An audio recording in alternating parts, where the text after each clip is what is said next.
The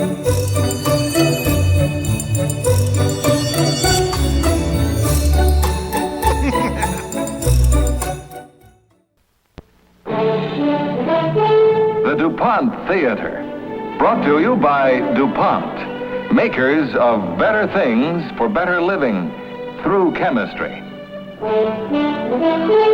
Nearly everything in our daily lives is improved by chemistry, from transportation to the clothes we wear. Chemistry helps bring us better food, makes our homes more beautiful, more comfortable, helps protect our health, and adds to the enjoyment of our leisure time. Now, tonight's story on the Dupont Theater.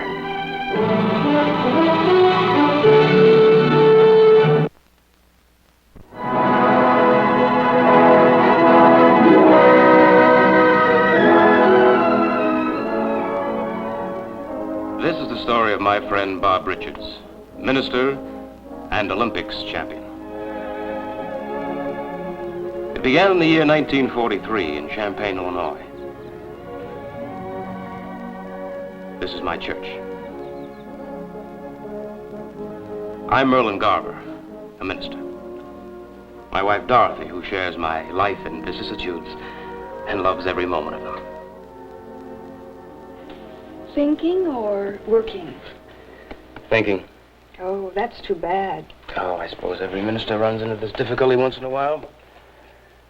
Sermon that just won't take form. Merlin, why don't you get away from it for a while? You mean you want me to turn my back on my work? Yes, dear. All right. I will.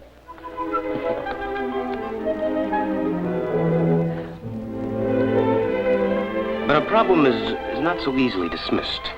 I couldn't get the sermon out of my mind until suddenly a more immediate subject caught my attention.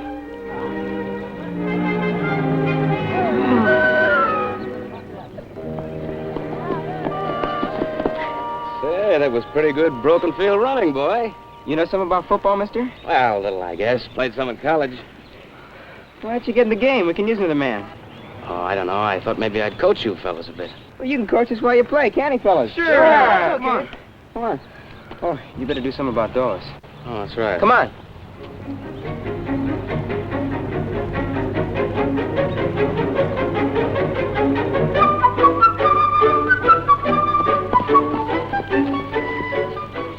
You want to receive? All right. Take it. It's all yours. Thanks. Say, what's your name? Bob Richards.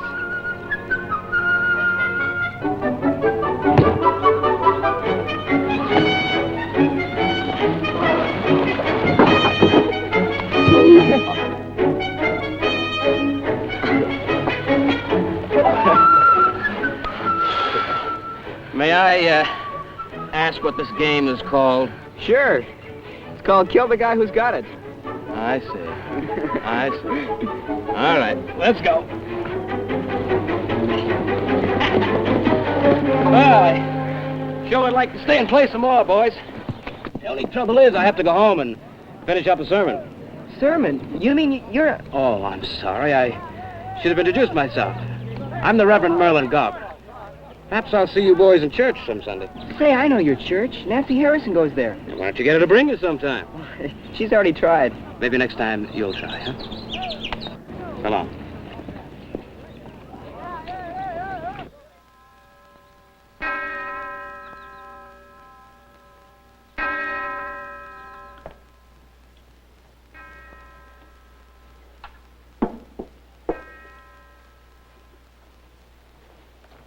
You're not going to sit there all day, are you, Bob?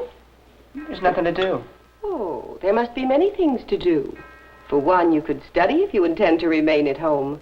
Your grades could stand a lot of improvement. I'm getting by, Mom. I know you are, dear. It's just that I want you to do better. Why? Because I want you to be somebody, to achieve something. Haven't you ever thought about what you'd like to do later on in life? No. No, I haven't. Doesn't make much difference to me one way or the other.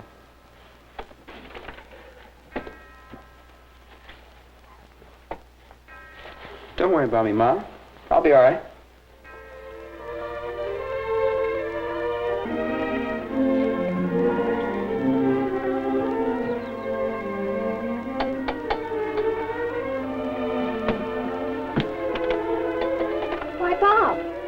funny time to be calling.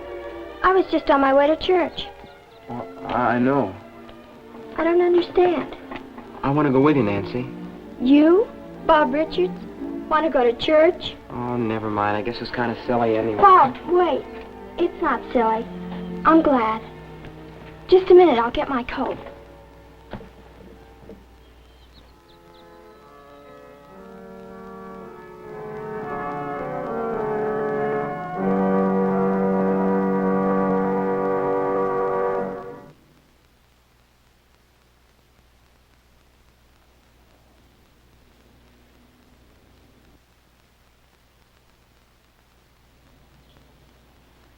Today's text, my brethren, comes from the story of David and Goliath. I have selected it because it is the story of achievement through faith. The attainment of the impossible by a small boy, David, with a large belief in himself and complete faith in God's power to aid him against a giant. His visible weapon, a simple slingshot. But his invisible weapon, a shining knowledge within himself that he would succeed against impossible odds. We are all of us Davids, and the weapons we have at hand often seem meager and useless. Each day we face our Goliaths, and we tremble before them, weak and afraid, forgetting completely an important power that has been promised to us in God's name. There is no limit to our attainments. Man can reach out to the farthest star if his goal is in tune with God. The impossible can be grasped and realized. The seed of greatness is in each man's soul. It is only for man to nourish that seed and make it grow. Thank you. Thank you very much. Please come back. Bye. Good morning. Reverend and Mrs. Garber, I'd like to introduce... Bob Richards. Yes, I know Bob. He knocked me flat on the ground the other day. In a football game. He's quite an athlete. I was glad to see you in the congregation today, Bob. Will you come again? I'd like to very much. Say, why don't we invite Bob and Nancy to come home and have Sunday dinner with us? Of course. That would be very nice. Oh, I don't really think I can. Didn't you hear my sermon today, Bob? Everything is possible. But I'm not dressed or anything. But you don't have to dress fancy for a chicken dinner. This is a very informal chicken. Come on, Bob. We'll walk on ahead and let the ladies catch up with us, all right? Bob, this is my study. Is this where you write your sermons? That's right.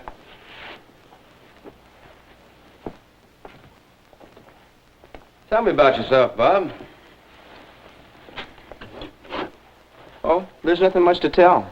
I go to high school. Sometimes I don't. Oh? The trouble is, each day doesn't seem much different from the next. People around here don't think I'll amount to much. Maybe they're right. You don't really believe that, do you, Bob? I don't know what to believe. Sit down, son. Bob, I want you to have more confidence in yourself. Believe in Bob Richards, a boy who was born in the image and likeness of God. You see, none of us is given everything. We're given tools, instruments to create what we lack. We're given a very simple choice in this world. We can quit, or we can work. Now, what's your choice, Bob? I guess I want to work. Good. Good, I'll help you.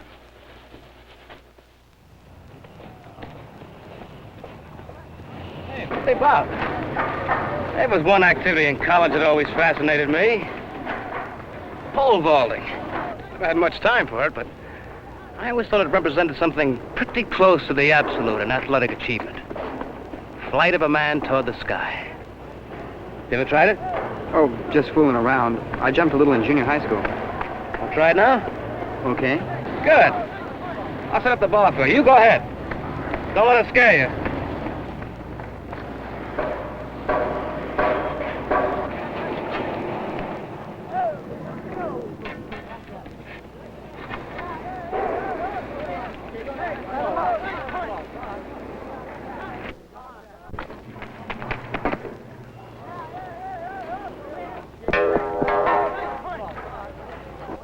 For a guy who just fooled around, that was pretty good. What do you think we ought to do now, sir? Let's fool around some more. Grab that pole. Bob Richards and I continued working out together. We talked about the ministry. There was a light ahead on Bob's horizon. At this point, it was only a faint beacon, but he could see it, and already he had started to follow its glow. When a boy has a goal, everything in his life seems to work well. Bob was a happy boy, and in his happiness, unprepared for the shock that came next into his young life. Bob's mother had a difficult time making ends meet. She heard through relatives of a position in Seattle. She wanted Bob to finish his last year in Champaign High School, but she was helpless to do anything else except move to the West Coast and take Bob with her. Characteristically, Bob decided to do something about it. He came to us. And, well, that's about it, sir. My mom and I, well, we have to head west. Of course, my mom did say if I did stay here in Champaign, she'd contribute some to my support. I see. Naturally, it couldn't be just any family. Naturally. Would have to be some people my mother liked and approved of. Some people I get along with and who like me. Well, let's see. Can you think of any family, Dorothy, that fits Bob's description? Will you please stop it, Merlin? I can think of one family, and that family happens to be us. Strange, that's what I was thinking, too. That's terrific. I had no idea that you people... you sure I won't be in your way? No, of course not. Great.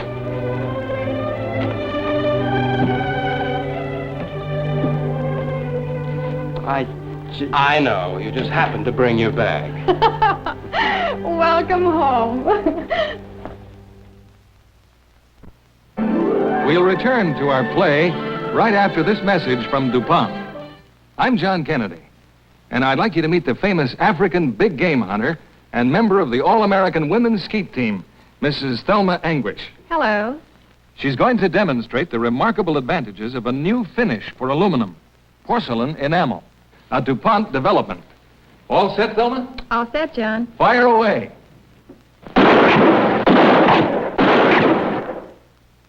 Thank you, Thelma. Now let's see what's happened to our target. Nice shooting, Thelma. Thank you. Despite the terrific impact of the bullets, the surface did not crack or chip. This remarkable bond between porcelain enamel and aluminum is a result of DuPont research. Porcelain enamel is actually a form of glass. For years, it's been used on iron and steel, providing beauty, ease of cleaning, and durability for kitchen sinks, bathtubs, and other household fixtures. But think how much lighter and easier to handle these things would be if they were made of aluminum. However, there was a problem. Porcelain enamel for aluminum had to have special properties to provide a permanent bond with the metal. DuPont scientists spent months in research and finally developed a method for applying porcelain enamel to aluminum that would withstand intense heat, such as comes from this blowtorch.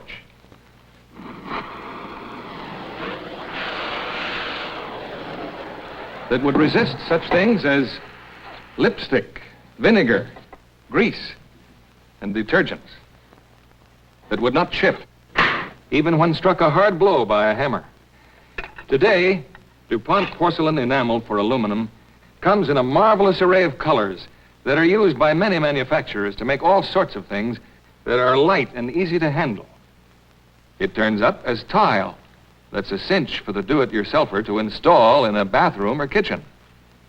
Porcelain on aluminum can be cut, trimmed, and drilled with ease.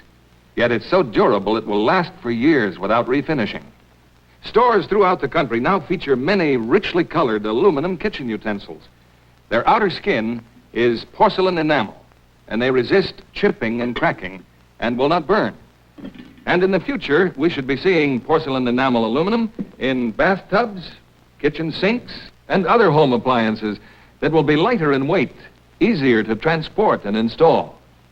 Yes, out of this single development of DuPont research have come many new and better products and new businesses, including many small ones, whose very lifeblood flows from the products researched and developed by large companies like Dupont, maker of better things for better living through chemistry. And now, back to the Dupont Theater. Bob excelled at all sports. He set new high school records. He believed in his games fiercely. But when he felt it was necessary, he gave up all sports except pole vaulting to concentrate on his studies. He never lost sight of the most important goal of all, the ministry. His work paid off. He graduated from Champaign High School and was accepted by my own old alma mater, Bridgewater College in Virginia.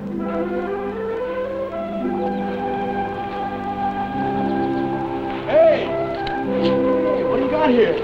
I guess you've never seen a vaulting pole before, or a pole vaulter. Pole vaulter, huh? Well, let me see it. Sorry. I'm sorry, too. Glad you weren't hurt, miss. Miss Klein, and you needn't bother to apologize.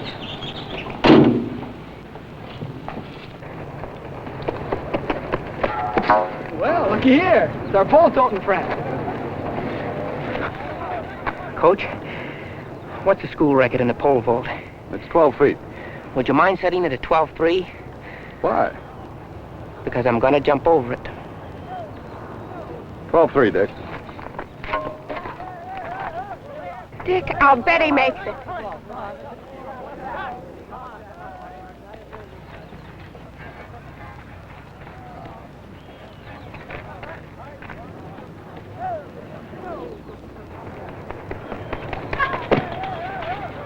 Hey, where'd he go? What'd you say your name is, son? Bob Richards, sir. I'll remember that. Thanks, Coach. Boy, is he going to help our track team this year? Oh, is he?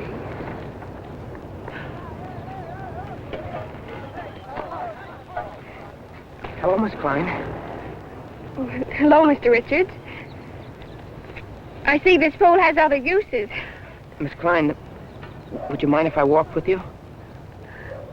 Walk or leap. Walking. And I promise to stay on the ground. Okay? Okay.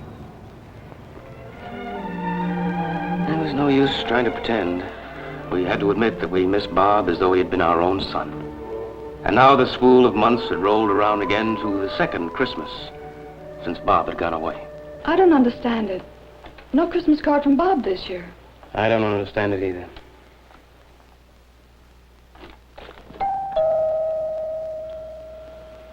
Oh, it isn't possible, is it? All the way from Virginia? Of course not.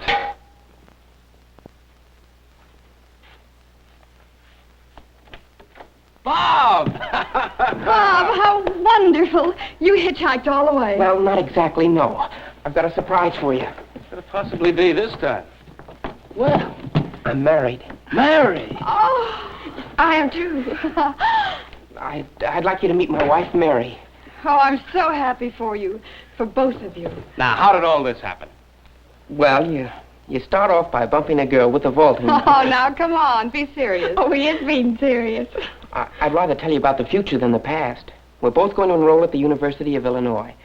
I thought I might have a better chance for some extra jobs around Champaign. That's why we're here. Well, you must stay with us until you get settled. Oh, we couldn't do that. Will you please forget all words like can't, couldn't, cannot, and so forth? This is your home. Look, there's a Christmas tree waiting for you. Come on, it's going to be a lot of fun.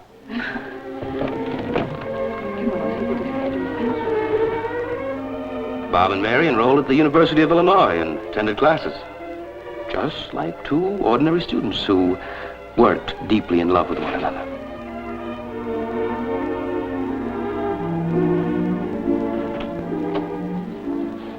Hi, Bob.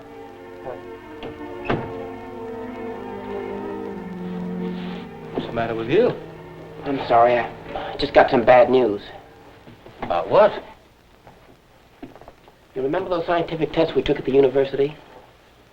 Oh, yes, the relative strength of leg muscles, oxygen absorption, power, height, weight, and so on. Well, what was the bad news? The results proved conclusively that I can never pole vault over 14 feet 6 inches. you really believe that? I think I do. Don't you know that a complete and comprehensive series of scientific tests were made about the bumblebee, which proved absolutely they couldn't fly? The wingspan wasn't wide enough. The only trouble is they forgot to tell the bees. They're still doing an awful lot of flying. You're not just making that up. Plus, I'm not just making it up. Now, do you really believe you can't vault higher than 14 feet, 6 inches? I feel right here that I can vault 15 feet and more. And do it. I will.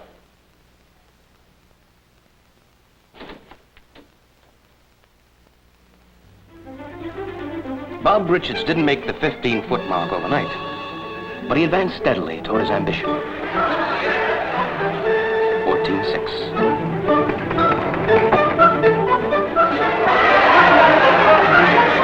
14.9.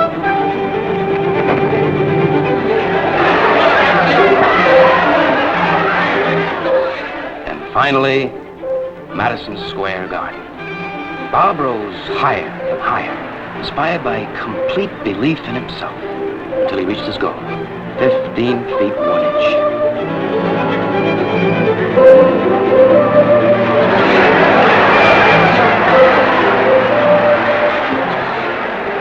His exuberance just about ran away with him. But who could blame him? Then came the 1948 Olympics, the competition for the pole vaulting championship of the world.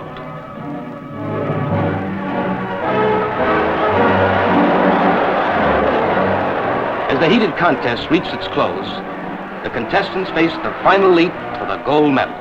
Clearing the bar would send the standard higher, perhaps to a new Olympic record. Bob's form was never more perfect, his determination never more fierce. But seeking his finest victory, Bob met defeat.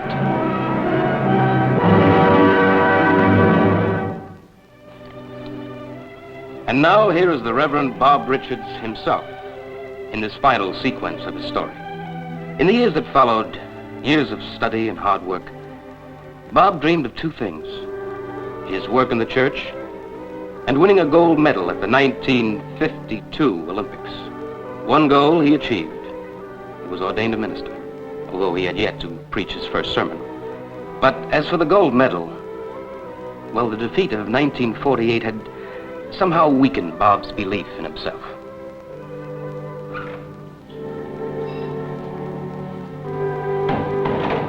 Bob, Yes, Reverend. you feel ready to advance down this path, Bob, without your vaulting pole? I don't understand. Well, you're going to be a minister. Sunday you will deliver your first sermon.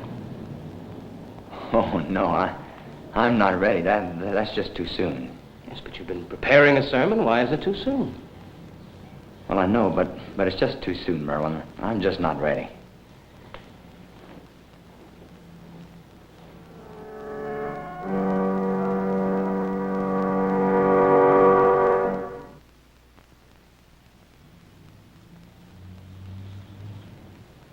Today, I'm not going to preach the sermon.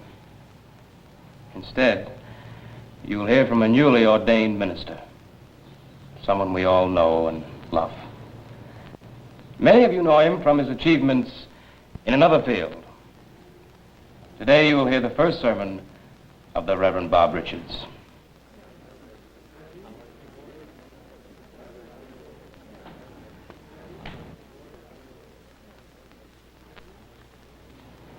Throw a boy into the water and teach him how to swim. Yeah, but this boy's liable to drown. I doubt it.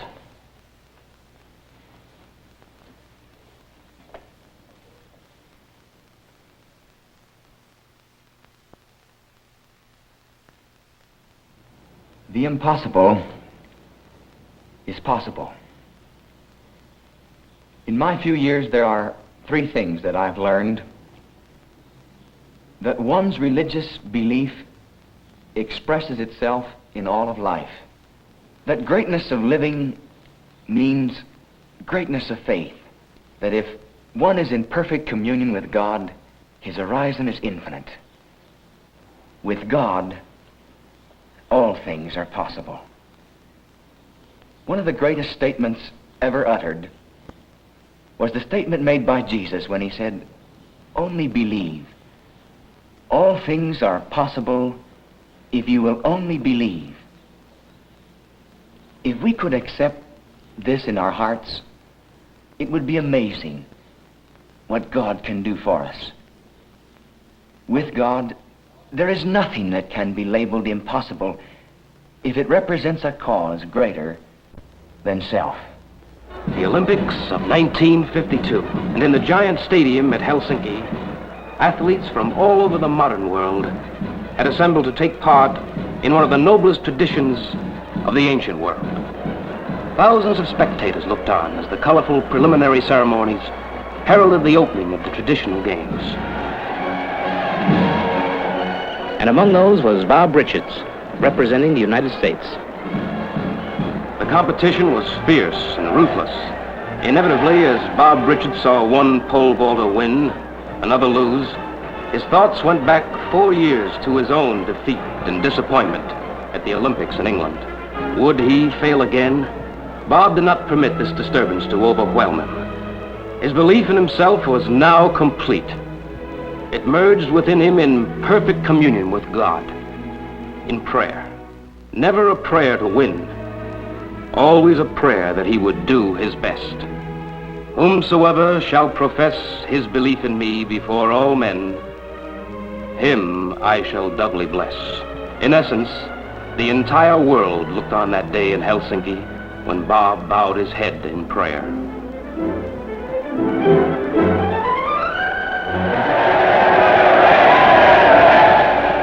It was a new Olympic record. He had prayed for his best and made it. Again, his exuberance ran away with him. And small wonder. The boy from Champaign, Illinois had come a long way. From a rudderless boyhood to a winner's platform at the Olympic Games. Again in 1956, before 110,000 fans at Melbourne, Australia, Reverend Bob Richards competes against the world's greatest vaulters. He failed in his first attempt, but then over a slow runway and into a biting wind, Bob leaped and cleared 14 feet, 11 and a half inches to win, and become the first two-time pole vault king in all Olympic Games history. Beyond the Games stretched the years of passing on to others the power that sings in Bob's heart.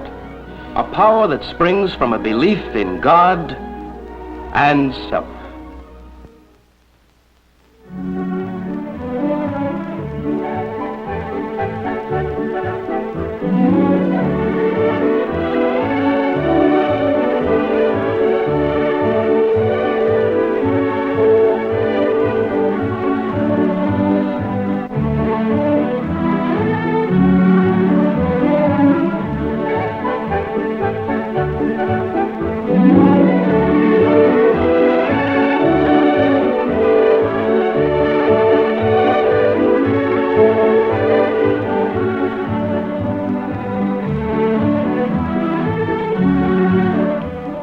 Next week on Dupont Theater, it's hilarious family rivalry when Oscar Homolka, as the penniless father of the bride, tries to match wedding gifts with the groom's father in Dowry for Ilona. Brought to you by the DuPont Company of Wilmington, Delaware, makers of better things for better living through chemistry.